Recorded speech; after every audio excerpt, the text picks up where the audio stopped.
Et je voulais donc remercier les différentes personnes qui sont présentes, les gens, notamment nos amis de chez Springer, Madame Lullier et Monsieur Schönenberger, qui sont venus à cette invitation pour nous parler du livre. Il y a aussi d'autres, merci beaucoup.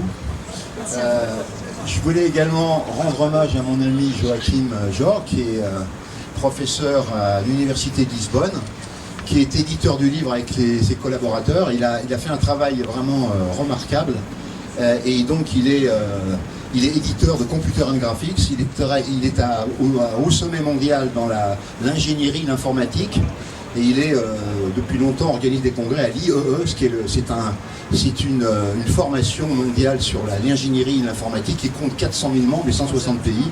Donc c'est la quintessence mondiale de l'ingénierie informatique. Donc c'est un plaisir de travailler avec lui. Ça fait quelques temps déjà que j'apprécie ce plaisir. Et donc nous travaillons en collaboration avec la chaire d'anatomie de l'UNESCO.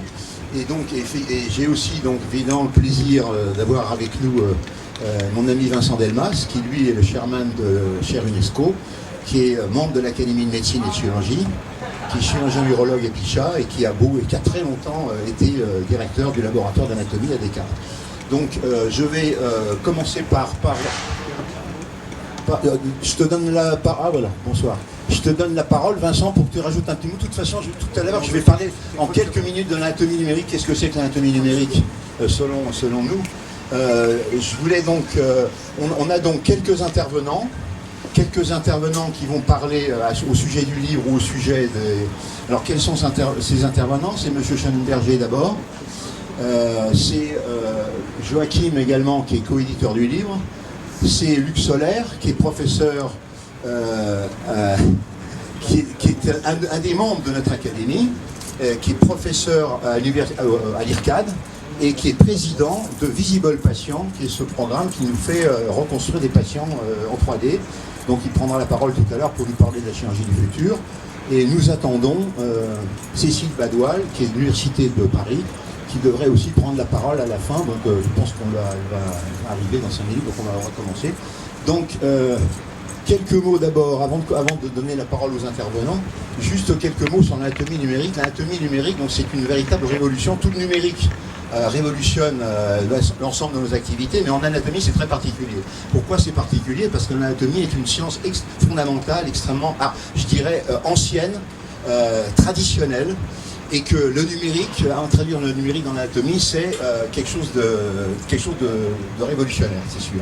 Et surtout que la formation de nos maîtres et de tous les anatomistes d'une certaine expérience n'incluaient en aucun cas les outils numériques. Donc les formateurs en anatomie ne sont pas vraiment des experts en outils numériques, ce qui est normal. Alors, quels sont les éléments fondamentaux? Il y a deux éléments. Il y a l'élément pédagogique. J'insisterai surtout là-dessus. Mais il y a aussi les applications cliniques et chirurgicales. Et ça, pour ça, on aura Luc Solaire qui va nous montrer des choses, qui va nous parler de choses extraordinaires. Alors, d'abord, la pédagogie. On peut imaginer que selon, évidemment, chacun, l'état d'esprit pour imaginer, comprendre l'agencement dans l'espace et des structures anatomiques qui sont complexes n'est pas la même chez tout le monde. Il est évident qu'avec des outils qui nous permettent de modéliser avec un grand réalisme, de modéliser les objets, de les déplacer, de jouer avec, on peut évidemment apprendre beaucoup plus vite et avoir une rétention mémorielle beaucoup plus longue. Donc c'est un nouveau challenge éducationnel, des techniques éducatives, des façons d'apprendre qui changent grâce à ces outils. Ça ne remet pas en cause le traditionnel, c'est-à-dire la dissection évidemment et les apprentissages à la craie et au tableau, mais c'est de nouveaux outils qui s'additionnent. Pourquoi devient-il indispensable? Parce que les cadavres sont de moins en moins faciles à se procurer et les étudiants de plus en plus nombreux. Donc de toute façon, on est obligé d'avoir recours au numérique. Et la deuxième partie, c'est la partie application clinique. Là, on fait appel à tout ce qui est, alors c'est le sujet du livre, ce qu'on appelle l'interface homme-machine, c'est-à-dire tout ce qui est tablette tactile, moniteur et toute la technologie informatique, la puissance de l'informatique et surtout la réalité virtuelle. La réalité virtuelle maintenant est surtout représentée par la réalité immersive. La réalité immersive, ça donne un élément émotionnel. C'est Cécile Badois, ça c'est dommage.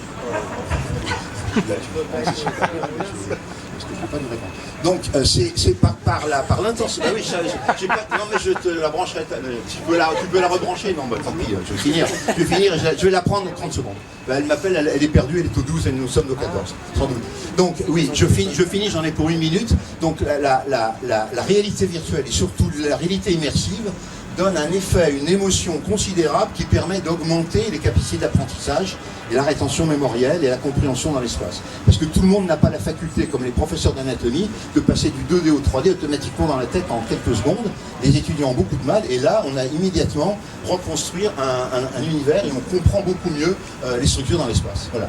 Donc, j'en ai presque fini. Disons que l'adage, le vieil adage qui consiste à dire on apprend l'anatomie et on l'oublie et on la réapprend 30 fois, à mon avis, n'est plus de mise. Je pense qu'on apprend l'anatomie beaucoup plus rapidement maintenant que les dernières années sur les livres. Je pense que ça a tout changé. Donc je vais donner la parole. Donc je vous remercie beaucoup pour ce, en tout cas. Je vais donner la parole à Monsieur Schellenberger qui va nous parler en anglais. Yes, you speak in English. Sorry. So he will speak in English and he will explain why this book, why the Springer book, the side from Springer. Your advice on that. Exactly. So I need this. If you don't mind, I have a good voice.